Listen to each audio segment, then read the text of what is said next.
Now normally we take the audio from the webcam, right? But if you have another audio source, you could always input one, add, and go to audio input capture. You call it whatever you want, if it's mic or mixer board. Create new, enter, well, okay, and select your from the list. Right now I have an interface and my normal default microphone on my laptop. So the interface is where I'm talking in now. So in my other instance where I'm recording this video, this is what is selected. Right, so we have our intro and we have our main scene. Now the next thing that we have, normally we have a music ministry. This is pre-recorded and we insert it into the live stream via playback. So music ministry.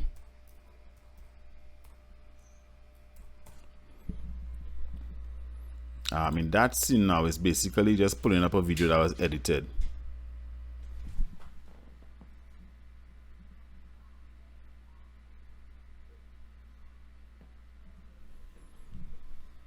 So in that scene now is basically pulling up a video that was edited. So media source, and we pull up, like we just see music ministry.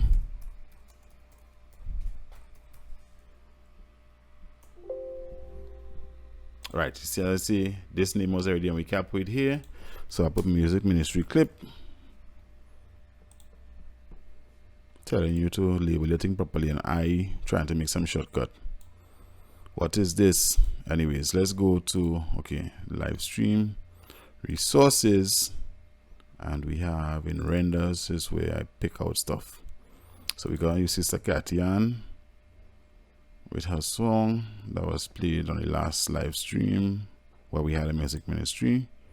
So everything stays as is. I don't loop, as you notice. I never click the loop for the music ministry because as it comes off, as it's done, we switch back to the other scene. So right, so this is here now. Notice the video was done in 720, so it took up 720 of the screen, but we want to get to 1080. Right, so we go to the music ministry thing. It's not locked yet. What we could do is right click on this. So if you're facing this problem with anything graphics or video, you want to right click on the screen and come to transform and fit to screen. So right click, transform, fit to screen, and there you see it. Now this was pre-recorded, as I said, pre-edited. So everything is already in there, the lower thirds, everything is in there. I don't have to put in anything. So just lock the screen and that's that. So we have our empty screen, our intro, our main screen, music ministry. And after this is done, we click back here. Bishop is here waiting. As soon as it's done, let's say she's done. 5, 4, 3, 2, 1, Cathy finished saying, thank you, Cathy. And then we go back to Bishop's screen. So Bishop is back on, right? Now, we normally end our live stream with an outro and an announcement. So I normally label this outro. And now the outro announcements basically is the same thing. The announcement, same thing every week. Because we quarantine. So it's the same services reoccurring themselves every week. So the children's ministry on a Sunday, prayer meeting on a Tuesday, Wednesday men ministry, every other Thursday women. And of course, just reinforcing the guidelines by the government to stay inside and that kind of stuff. So in the outro now, I created an outro scene. I'm gonna import and pull in this source here with the video what we use for our outro. So select a media source and call it announcements. OUNCEMENTS. Did I spell that correct? Yes, I did. Same way, we don't want to loop it, just want to play once and get out. Outro, that's it here. So when we transition to the outro scene, it was built in 1080, so you could see it fill up the whole screen. All right, that indicates here that there's audio. You may not hear it on your device because it says so that by default, but on a live stream it will be going out. That means audio is going out. What you could do to hear it as well, you could right click on this and go to advanced audio properties, and you see where it says monitor off, you could see monitor only but mute the output. That means the output will still be going out. No, it's muting the output, sorry. So this one, monitor and output. So it would turn on. Right? So monitor off. And that's it here. That's what we do for a normal live stream, basically. Now the next thing too, people have been asking about the choppiness, what causes the choppiness on our streams, where we had problems at a couple times. Some people also asked me how to get rid of theirs. Basically, it's finding a proper setting for your computer. If you have a powerful computer, then it should be easy for you to just drop down a little bit. But with a computer that is not too powerful, you have to play around in the settings. Now, before I even do that in the settings, let's just do a quick demo on how to go live. So you come in the settings. One of the things that you need to double check is here, stream. So settings, stream. For those of you who don't know the settings, you could get in the controls here. Streaming, start streaming, stop streaming, studio mode, settings, exit. So settings, and you come to stream, and your different platforms are listed. If you want more, you click more, show all, and you choose the ones that you want. But basically, what people use most of the time are here. So you have Twitter, Periscope. Yes, they still use Periscope. Facebook Live, YouTube Gaming. I'm not sure people in this region use Twitch, but Twitch is also available. It's a platform for video streaming. So we use Facebook Live. And now, when you go Facebook Live on a computer, it could be this very same computer or another computer, because I would recommend that you get another computer to start and stop your stream. You just get the stream key from there in your admin panel for the creating a live stream, and you get the stream key, take out this one, and paste your new stream key here, whatever it is, right? You could also show, and it will show you what the key is, so you can match the last couple letters and the first, so just to make sure it's the same thing. And then you apply this, say okay, and when you start streaming here, then you're gonna see on wherever Facebook is open in the browser, on whichever computer, wherever in the world, it will tell you waiting for, well, it would no longer say waiting for video. The video would go through. You would see the black screen come down in the corner on the Facebook page, the bottom right on the Facebook page, and you would now see your start stream button appear.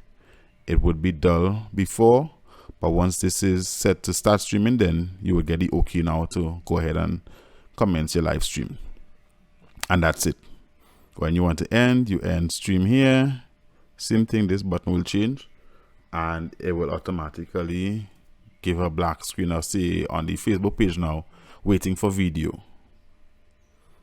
You could go ahead and stop it. Now the settings in this general, I do already play up in this here. I keep this as is, this stream, keep this as is, well, with my Facebook settings. Output, I never really had to play up, well, a couple times I had to play up, but the output mode, I keep it simple. Video bitrate, well, you could see, so 2500 kbps for the video bitrate. Encoder, I just want to run through it. Mine, you could try it and see if that works for you. Software X264, audio bitrate is 128. Well, that's recording. We want to save your recordings. I don't really record on a live stream. I record separate if I'm doing something like this tutorial here. So right now I'm recording through OBS. Audio, I don't really play up in this. Video, right. Your base canvas and your output resolution. These are most likely to remain the same. Any difference in the two, you're going to be putting more work on your encoder, which would result in contributing to lags on your PC, because now your computer is now streaming here, but it's working extra hard to resize everything from here to here.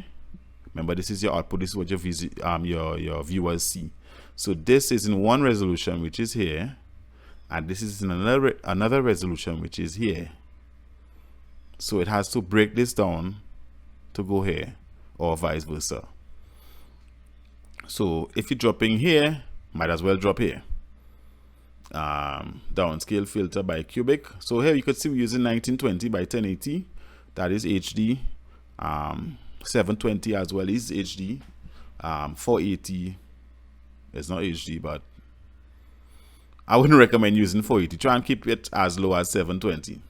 Frames per second, we're using 30 frames per second.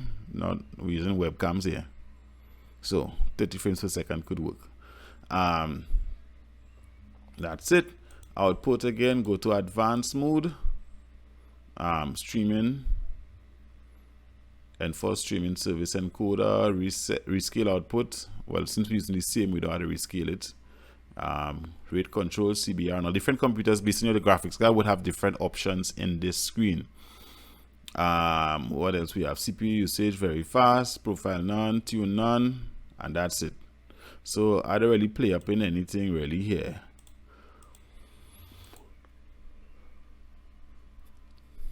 Right, so this is a general.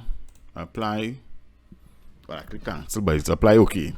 And basically that's how we do our stream. That's how our stream is created. That's how it was built. It was just a simple one thing on a Sunday with just the webcam alone. And during the week and over these Sundays, I just came to me and I just decided to build upon it eventually. And yeah, that's what we end up with right now.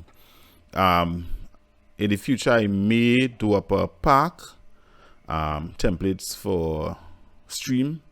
But if you're really interested, you could message me on any social media platform and let me know that you're interested in getting a stream pack where I would design cards, lower thirds, and what have you. So guys, that's how we do it. That's how we do it every Sunday. And yeah, thank you for watching. So guys, I would like to thank you for watching this tutorial, those of you who made it to the end, and hopefully that you got something very useful for you and your live stream. As I said in the video, if you have any need for graphics, I could organize you with that as well. You can check out my page on Instagram at @graphics, or you can check us out on Facebook at @graphics. The link's also in the description. So guys, I want to thank you once again. This is where I sign out. I say respect and manners.